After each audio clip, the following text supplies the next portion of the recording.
యెషయా 40:31 మనం చూస్తున్నాము ఏంటంటే, యెహోవా కొరకు ఎదురు చూచువారు నూతన బలము పొందుదురు. అంటే దేవుని కొరకు అంటే మనం ఎదురు చూస్తే మనం ఏం పొందుకుంటామంట?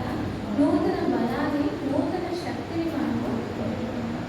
అంటే దేవుని కొరకు ఎదురు చూడడం అంటే ఏంటంటే ఆయన కొరకు వెయిట్ చేయడం, అంటే ఆయన కొరకు కనిపెట్టుకొని ఉండడం, ప్రార్థనలో వేచి ఉండడం అని కూడా అర్థం.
చేయాలి?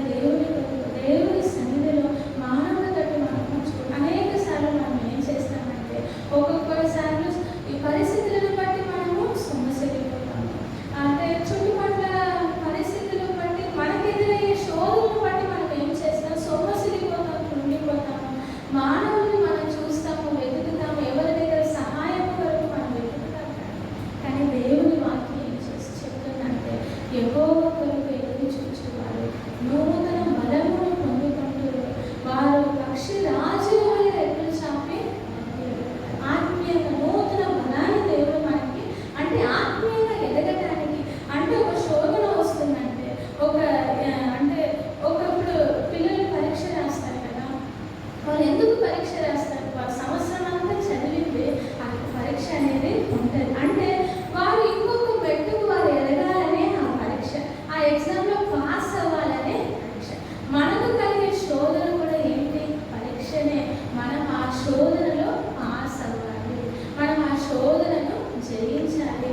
ఆ శోధనను జయించాలంటే మనకు బలం కావాలి, మనకు శక్తి అనేది కావాలి. మనకు శక్తి కావాలంటే దేవుని కొరకు మనము ఎదురు చూడాలి, దేవుని సన్నిధిలో మనము కనిపెట్టుకోవాలి. అప్పుడు దేవుని నుండి మనకి ఏం కలుగుతుంది? నూతన బలం అనేది కలుగుతుంది. అప్పుడే మనము మనకు వచ్చే ప్రతి ఇబ్బందిని మనము జయించగలవారముగా, ఆ శోధనలో జయాన్ని పొందుకోగలిగిన వారముగా మనము ఉంటాము. వారు ఎలా ఉంటారంటే అలయకు పరిగెత్తుదురు, సొమ్మసిల్లక వారు నడిచి. వారు అలయరు, వారు సొమ్మసిల్లరు. అంటే మనము పైన మనం చూసాం, వాళ్ళు సొమ్మసిల్లుతారు, యవ్వనస్తులు వాళ్ళు త్రొట్టిల్లిపోతారని. కానీ దేవుని కొరకు మాత్రం ఎదురు చూసేవారు మాత్రం వారు అలసిపోరంట, వారి సొమ్మసిల్లిపోరంట. దేవుడు వారి పట్ల నూతన మనాన్ని అనుగ్రహించరు. వారు రెక్కలు చాపి ఆత్మీయంగా అంతకంతకు ఎదిగే అనుభవంలో దేవుడు వారిని నడిపిస్తాడు. అందుకే దేవుని కొరకు ఎదురు చూసే అనుభవం మనకు, దేవుని కొరకు కనిపెట్టుకొని దేవుని సన్నిధానంలో ఆయన కొరకు మనము, ఇంగ్లీష్లో వెయిట్ అంటాం కదా, అంటే వెయిట్ చేయడం అంటే దేవుని కొరకు కనిపెట్టుకొని ఎదురు చూస్తూ మనము ఆయన కొరకు ఆయన సన్నిధానంలో వేచి ఉండడం అనేది కావాలి.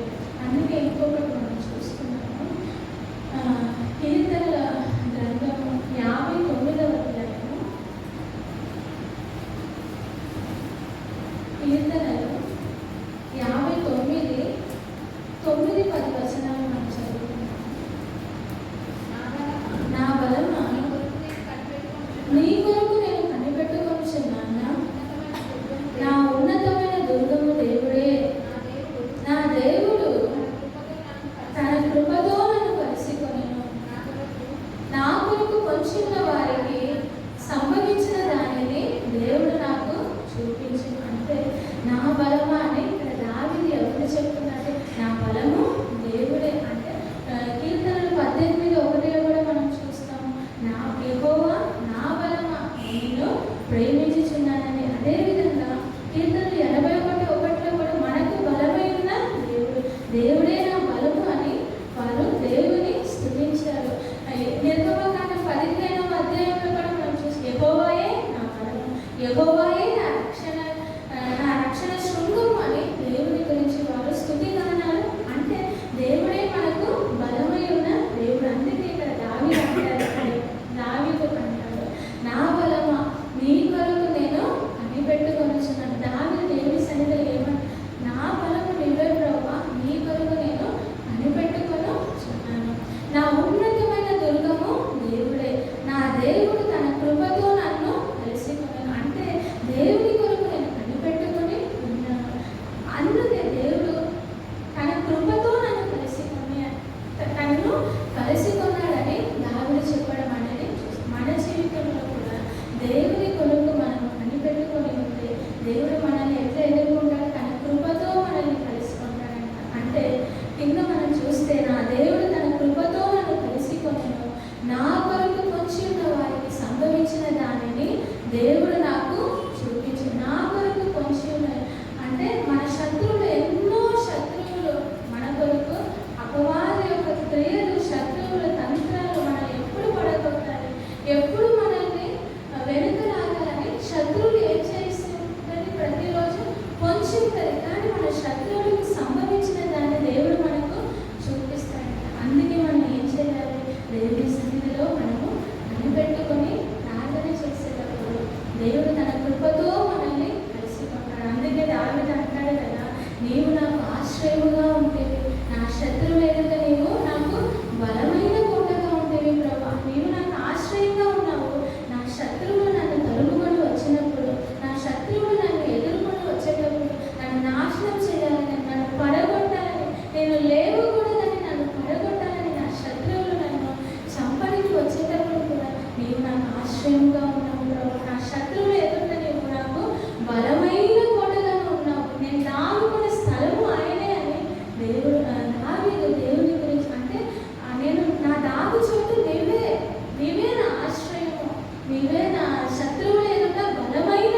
లోయను అన్నిటిని వారి కన్నీటితో నింపేస్తారంట. వారి కన్నీటితో ఆ లోయను నింపేటప్పుడు దేవుడు తొలకరి దీవెనలతో మనల్ని ఆశీర్వదిస్తారు. వారు దేవుని సన్నిధిలో కన్నీరు కారుస్తూ ఆ లోయ అంతటినీ దేవుడు వారు నింపినప్పుడు తొలకరి వాన దీవెనలతో దేవుడు వారిని దీవిస్తారు. అది యాత్ర చేసే మార్గంలో వారికి ప్రియముగా అయిపోతాయి, వారికి ఇష్టంగా అయిపోతాయి. ఈ సమస్యలు వారికి ఎందుకంటే దేవుడు ఇంకొక వ్యక్తికి మనల్ని నడిపిస్తారు కాబట్టి. అందుకే నీ వలన బలమునందు మనుషులు వారు ధన్యులు. మనం ఎవరి వలన బలం పొందుకోవాలి? శత్రువులను జయించాలా, పోరాటాలు చేయించాలా, అన్ని విషయాల్లో మనం శోధనలు చేయించాలా. మనం ఎవరి దగ్గర బలం పొందుకోవాలి? దేవుని దగ్గర మనము బలం పొందుకోవాలి. నూతన బలాన్ని ఆయన మనకు అనుగ్రహించే దేవుడు కాబట్టి ఆయన కొరకు మనం కనిపెట్టుకొని ఉండటం మంచిది, మేలు అని దేవుని వాక్యంలో మనము చూస్తాం. అందుకే యెషయా 49వ అధ్యాయం, యెషయా 49:23 వచనం చూస్తాం. యెషయా 49:23వ వచనంలో 5వ లైన్ మనం చూసుకుంటే, అప్పుడు నేను యెహోవాననియు నా కొరకు కనిపెట్టుకొనువారు అవమానము నొందరనియు నీవు తెలుసుకొను. అంటే ఇక్కడ మనం చూస్తే నేను యెహోవాననియు నా కొరకు కనిపెట్టుకొనువారు అవమానము నొందరనియు నీవు తెలుసుకొను. అంటే నేను యెహోవాను, నేను దేవుడను. నా కొరకు కనిపెట్టుకొని వారు ఏం చేయరు? అవమానం అనేది పొందనే. మన దేవుని కొరకు కనిపెట్టుకొని ఉంటే మనకి ఏ విషయంలో కూడా మనము అవమానము పొందనే పొందాం. ఇంకొక ఈ యెషయా గ్రంథంలోనే ఇంకొక వాక్యం కూడా మనం చూస్తాము.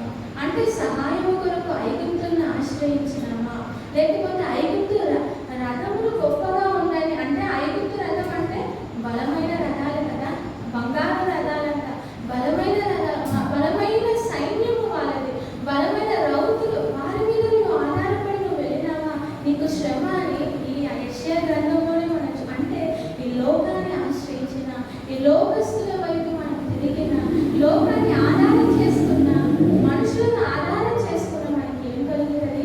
శ్రమ కలుగుతుంది. కానీ మనము దేవుని కొరకు కనిపెట్టుకోవాలి అంటే మనకి ఏం కలుగుతుంది? నేను యెహోవాను, నా కొరకు కనిపెట్టుకున్నవారు అవమానము నొందరు అని దేవుడు ఇక్కడ చెప్పడం అనేది మనం చూస్తాం.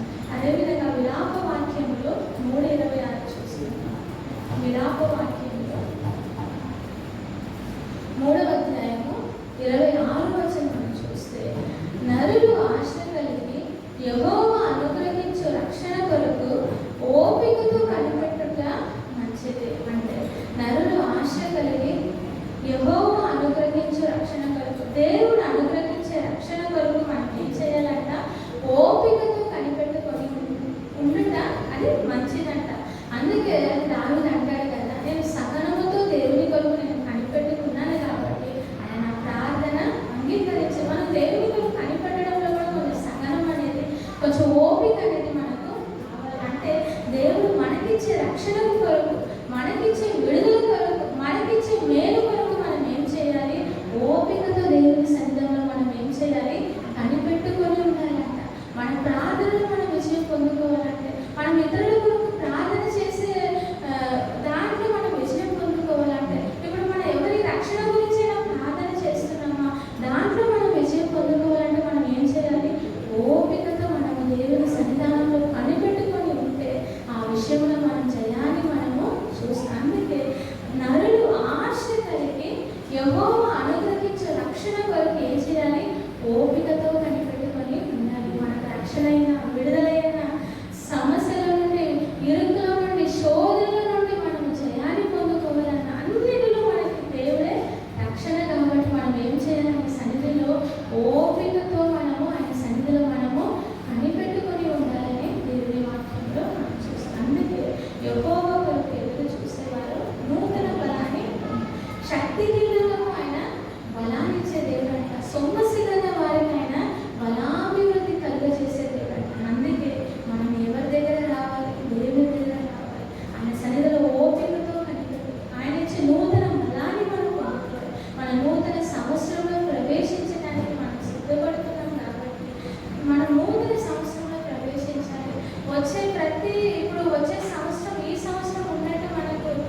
ఉండదు.